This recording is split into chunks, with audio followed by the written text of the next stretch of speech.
सद्गुरुद्वय के पावन श्री चरणों में कोटि सा नमन। आदरणीय हमारे परम सम्माननीय समस्त विद्वतजन, संवेद समादरणीय सज्जन धारणीय माताओं तथा भक्तिमती बहनों,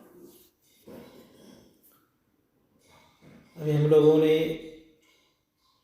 स्तुति विनती के पश्चात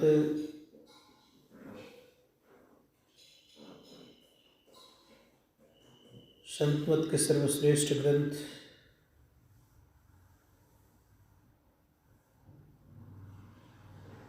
सत्संग योग को सुना।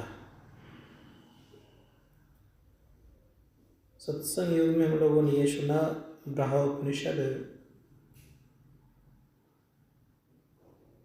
के ऋषि कहते हैं कि दुर्लभो विषय त्यागो, दुर्लभम तत्व दर्शनम, दुर्लभा सहजावस्था सद्गुरु करुणाम बिना।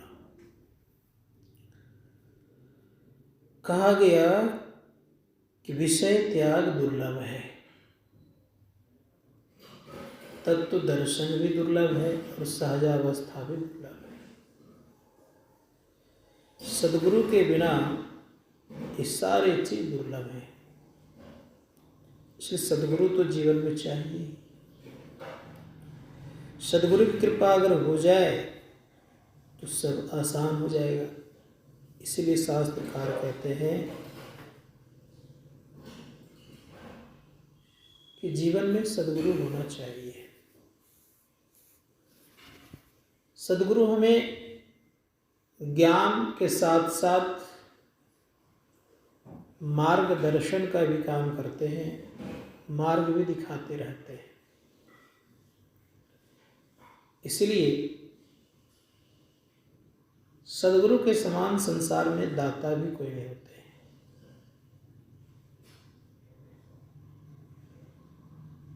हमारे परम पूज्य गुरुदेव ने कहने कृपा की, दाता सतगुरु धन्य धन्य जो राह लखा देते।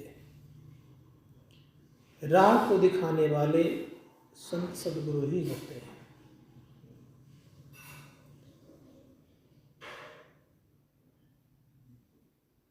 सहजोबाई कहती है, हमारे गुरु पूर्ण दातार।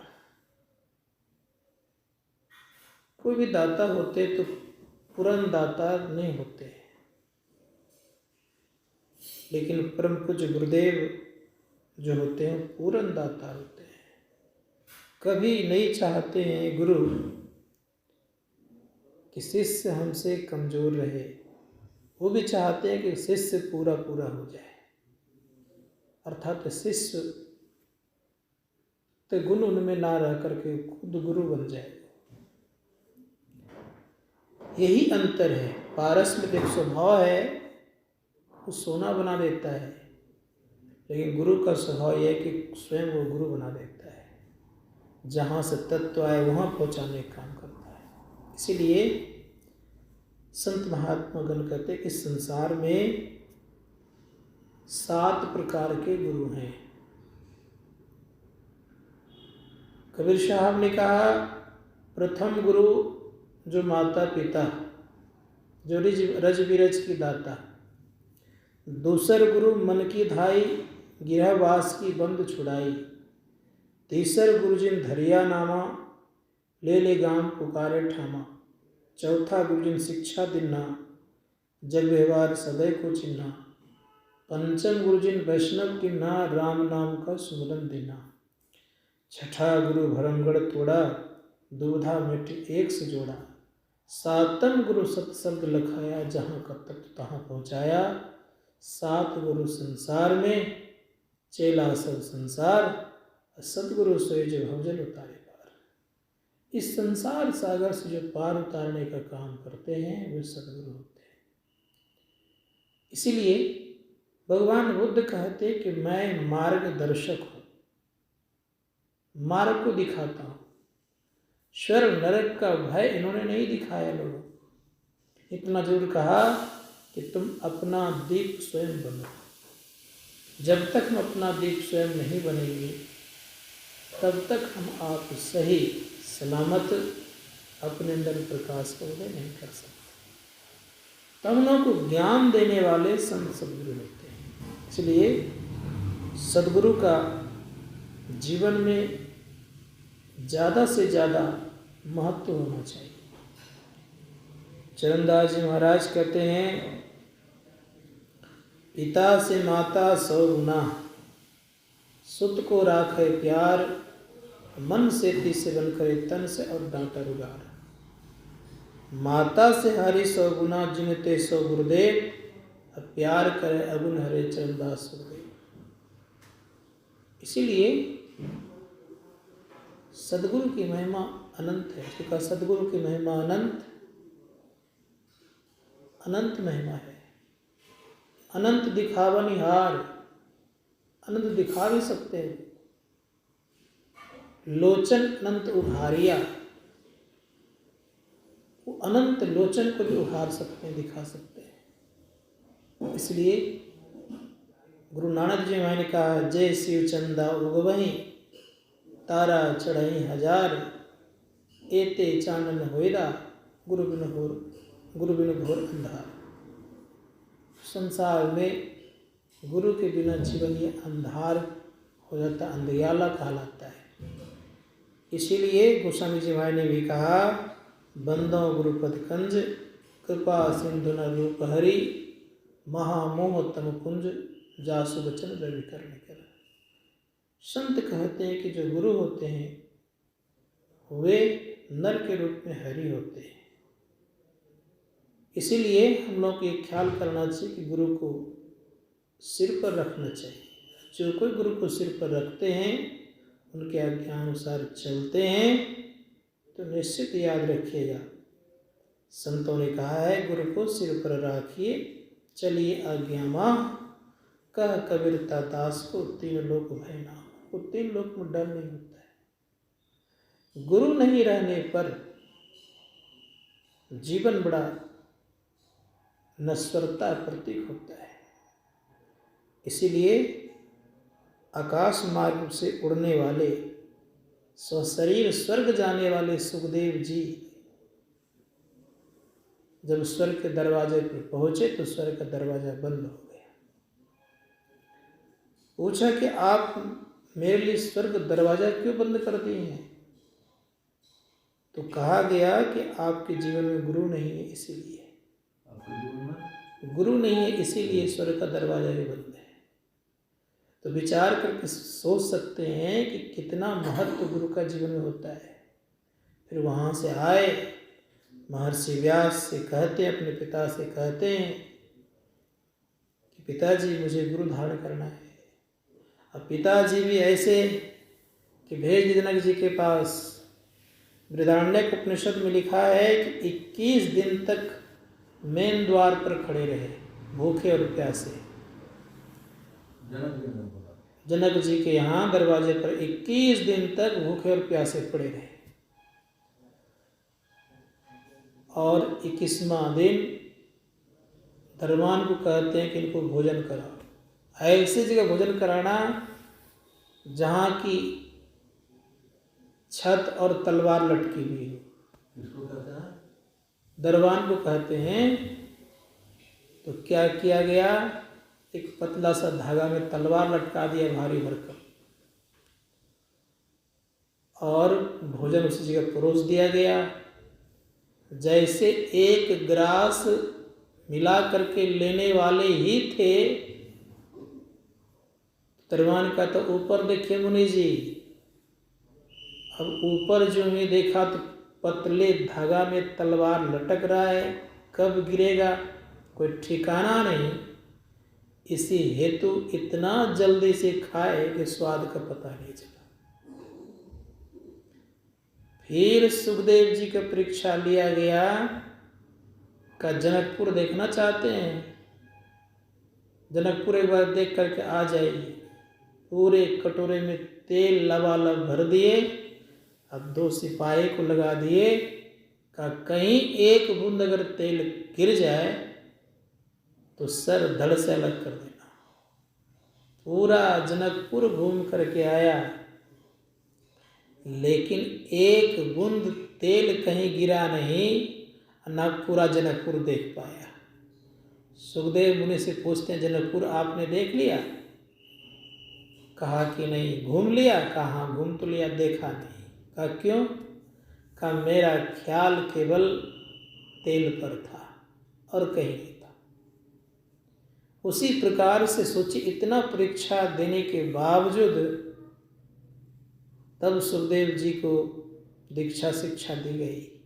तो कहने का मेरा अभिप्राय ये था कि हम लोगों को अगर गुरु परीक्षा ले तो उत्तीर्ण होने का प्रयास और प्रयत्न करना चाहिए, क्योंकि गुरु जो होते हैं कुम्हार की तरह होते हैं। इसलिए कहा गुरु कुम्हार शिष्य है, घड़ी घड़ी काटे खोट, अंतर हाथ सहार दे, बाहर मारे चोट।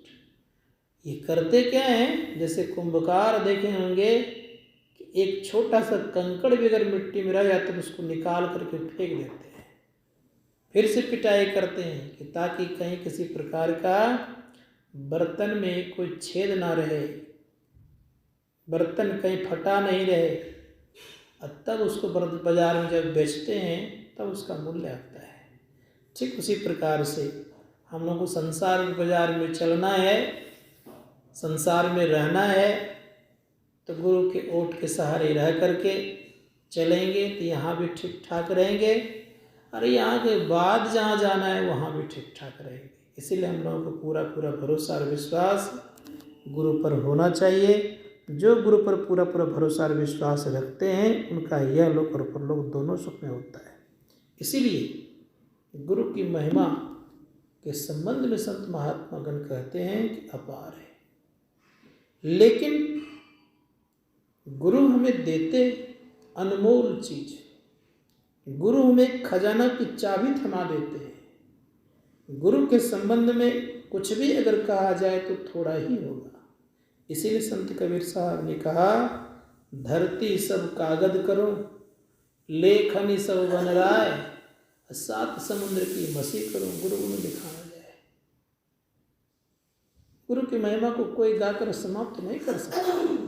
इसीलिए सहज बाई कहती कि राम तजो पे गुरु नाम विसारो, गुरु के सम हरि कोण निहारो। हम राम को तज सकते हैं, गुरु को नहीं विसर सकते। तो हम लोग को भरोसा और विश्वास रखना चाहिए कि गुरु सर्वश्रेष्ठ हैं, इसके गुरु की महत्ता विशेष है। इसी विशेषता को जानते हुए हम लोग को ख्याल करना होगा कि हम आप खूब मनोयोगपूर्वक गुरु के वचनों पर विश्वास करें। उन्होंने हमें भवसागर से पार होने का सहज युक्ति और सब युक्ति बताए। भवसागर से पार होने का क्या सहज युक्ति है? उन्हें कहा कि तुम एक नाम का जप करो। जप तो बहुत लोग बताते हैं, लेकिन संत सदगुरु जो बताते हैं उसका एक महत्व अलग हुआ करता है। इसलिए गुरु एक नाम का जप देते हैं और एक रूप का ध्यान करवाते हैं, क्योंकि सबसे मन को मोड़ करके गुरु कहते हैं रहने के लिए। और सोचिए वो मोह का बंधन किस तरह काटते हैं गुरु। कोई इस तरह नहीं कर पाते जितना गुरु कर देते हैं। इसलिए उन्होंने बड़े सुंदर ढंग से हम लोग को एक मंत्र का जप और एक रूप का ध्यान, तत्पश्चात दृष्टि योग क्रिया बताए।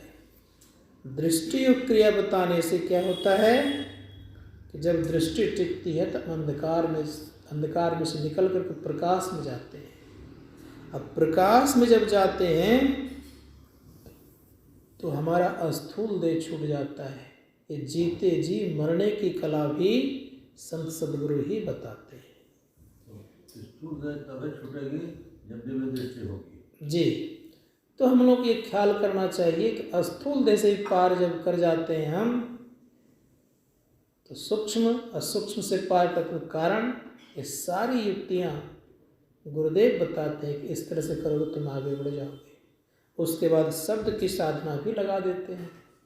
शब्द की साधना इसलिए जरूरत है संसार में और हम लोगों को कि शब्द से ही संसार की सृष्टि हुई है। इसलिए संत कबीर साहब ने कहा, साधो भाई शब्द साधना कीजिए, जही शब्द से प्रकट है सब सोई शब्द कह लीजिए। शब्द के बिना कोई निर्वाण की प्राप्ति संभव नहीं है, इसलिए शब्द चाहिए ही। इसीलिए उपनिषदकार ने भी कहा बीजाक्षरम परम बिंदुनादम तस्य परिस्तम सशब्दे चाक्षरे छिन्ने शुद्धम परमम पदम। अर्थात स्पष्ट रूप से कहा कि अक्षरों का बीज बिंदु हुआ करता है और बिंदु पर ही अंत होता है। अब बिंदु बिना शब्द का बनता भी नहीं, क्योंकि हम आप कुछ भी लिखते हैं तो पहले वाइब्रेशन होता है, कंप होता है, उसके बाद पॉइंट बनता है। उसी प्रकार से पहले शब्द है, शब्द के बाद प्रकाश है। जो व्यक्ति प्रकाश को पकड़ता है तो फिर वो शब्द को भी पकड़ता है और शब्द से ही संसार से पार हो सकते। इसलिए हमारे परम पूज्य गुरुदेव ने कहने कृपा की, उन्होंने कहा सत्य शब्द धर कर चल मिलन आवरण सारे पार में। जब तक हम उस सत्य शब्द को नहीं पकड़ेंगे तब तक हम सारे आवरणों को पार नहीं जा सकते।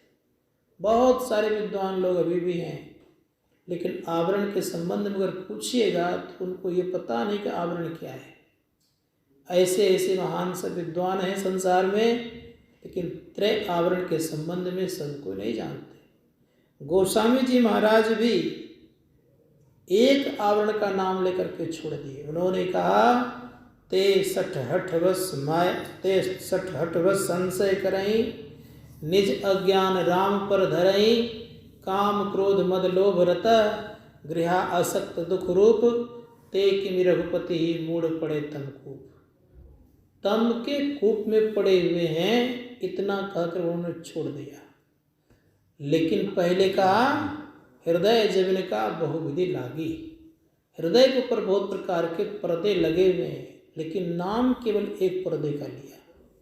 संत कबीर साहब ने भी एक ही पर्दे का नाम लिया है। घूंघट का पट खोल रे तो कुप्पी मिलेंगे, घट घट में वो साईं रमता कटु वचन मत बोल रहे।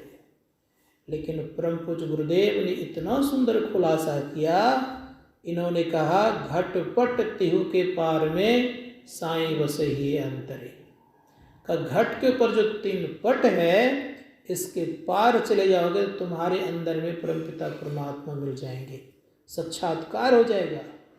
युक्ति बताते हैं, कोई महापुरुषों ने युक्ति नहीं बताया है कि कैसे अंधकार से प्रकाश से शब्द से परे हो सकते हैं। इन्होंने कहा स्पष्ट रूप से कि घट तम प्रकाश और शब्द पट त्रय नाम भी लिए। 3 पट के साथ साथ तीनों पर्दे का नाम भी लिए। कहा स्पष्ट रूप से इस शरीर पर 3 पट है, कौन कौन? अंधकार प्रकाश और शब्द का। तो कहा घटतम प्रकाश और शब्द पट त्रय जीव पर है छा रहे। का जीव पर छाया हुआ है तो क्या करना पड़ेगा? का कर दृष्टि और ध्वनि योग साधन ये हटाना चाहिए। इनके हटे माया हटेगी। जब तक ये तीनों क्रिया नहीं करेंगे, अर्थात तीनों पर्दों को नहीं हटाएंगे और दृष्टि और नदन क्रिया नहीं करेंगे, तब तक ये हटने वाला नहीं है। इसलिए कहा कि तीनों पर्दों को हटाने के लिए क्या करना पड़ेगा? कहा कर दृष्टि और ध्वनि योग साधन ये हटाना चाहिए। इनके हटे माया हटेगी। अब प्रभु से होगी एकता, तब परमपिता परमात्मा से एकता होगी। इसके पहले संभव नहीं है। और जब एकता हुई तब क्या होगा? हम प्रभु एक ही होई, द्वंद्व और द्वैत रहे नहीं कोई। हम और परमात्मा दोनों एक हो जाएंगे। इसलिए संत महात्मा गण कहते हैं ऐसी स्थिति जब हो जाएगी, फिर आवागमन से संसार से छुट्टी मिल जाएगी। तो हम लोग को ये ख्याल करना चाहिए, ज्ञान देने वाले संत सद्गुरु हैं। इसीलिए संसार में बहुत सारे महापुरुष हुए, लेकिन जितना सुंदर ढंग से सरल सरल जग में प्रचार करके गुरु माया ने हम लोग ज्ञान दिए, इस ज्ञान को पूर्ण रूपेण से हम लोग को रखना चाहिए जीवन में संभाल करके। जो संभाल के रखते हैं तो दिनों दिन आगे बढ़ते ही जाते हैं। इसीलिए गुरु के ज्ञान को अपने हृदय में धारण करना चाहिए। गुरु हम लोगों के जीवन में बड़ा उपकारी है। इसलिए परम पूज्य गुरुदेव ने कहा बिना गुरु की कृपा पाए नहीं जीवन उधारा है। गुरु जमराज से बचाने का काम करते हैं, जमराज के फंद से भी छुड़ाने का काम करते हैं। इसीलिए गुरु को सिर पर रख करके चलना चाहिए। इतना अवश्य कहना चाहूँगा कि जिनके जीवन में गुरु है उनका जीवन अवश्य धन्य धन्य, लेकिन उनके अनुसार चलना पड़ेगा। चलने वाले ही महानता को हासिल करता है। जिन जिन महापुरुषों के जीवन में गुरु अच्छे मिले उनकी अच्छी स्थिति हुई। इसीलिए संत कबीर साहब ने कहने कृपा की, उन्होंने कहा जल पर माने माछरी, कुल पर माने बुद्धि, और जिनको जैसा गुरु मिला उनकी वैसी शुद्धि। इसीलिए संत महात्मागण कहते हैं कि जीवन में अगर गुरु चाहिए तो एक बात सदैव याद रखिएगा। गोस्वामी जी महाराज ने कहने कृपा की, रवि पंचक जाके नाई, कब हो तृतीया ना, तेई सप्तह घिरे रहे, कब हो चतुर्थी ना। जिनके जीवन में रविवार के 5वें दिन नहीं हुआ करते हैं, अर्थात गुरु नहीं होता है, तो उनके जीवन में कल्याण संभव ही नहीं है। और जिनका कल्याण ही नहीं है तो सद्बुद्धि कहाँ से आएगी। इसलिए संतों ने कहा सद्बुद्धि चाहिए तो गुरु करना ही पड़ेगा हम आपको। इसलिए गुरु के बिना जीवन का कल्याण नहीं है, क्योंकि हम आपकी श्रुति अर्थात स्थिति संसार में फंसी हुई है। इसलिए परम पूज्य गुरुदेव ने कहा फंसी श्रुति आई यम फांसी, ऐन सुधि आपनी नासी। गुरुदेव कहते हैं कि हम संसार में आकर के फंस गए हैं तो अपनी शुद्धि को भूल गए हैं। इस शुद्धि को ख्याल कराने हेतु तो गुरुदेव बार बार हम लोगों को चेताते हैं कि देखो इस संसार में मत फंसो। उन्होंने स्पष्ट कहा जैन पटोरे प्यारे, जग परदेसवा, यहाँ सुख कछु यह माना है। इस संसार में सुख नहीं है। इसलिए हम लोग को पूरा पूरा भरोसा और विश्वास रखते हुए प्रत्येक दिन गुरु की वाक्यों के अनुकूल चलना चाहिए। उन्होंने स्पष्ट रूप से कहा एक ईश्वर पर विश्वास करो और सदगुरु का निष्कपट सेवा करो, सत्संगित करो और ध्यान नित करो, और अपने को पंच पापों से बचा करके रखोगे तो यह लोक और परलोक दोनों सुख में होगा। यहाँ भी सुखपूर्वक रहेंगे, यहाँ के बाद भी सुखपूर्वक रहेंगे। तो हम लोगों को हर हमेशा गुरु की बातों को लेकर के चलना चाहिए, भजन ध्यान करते रहना चाहिए। ये थोड़ा सा एवं कहा। बोलिए प्रेम से श्री सद्गुरु महाराज की जय।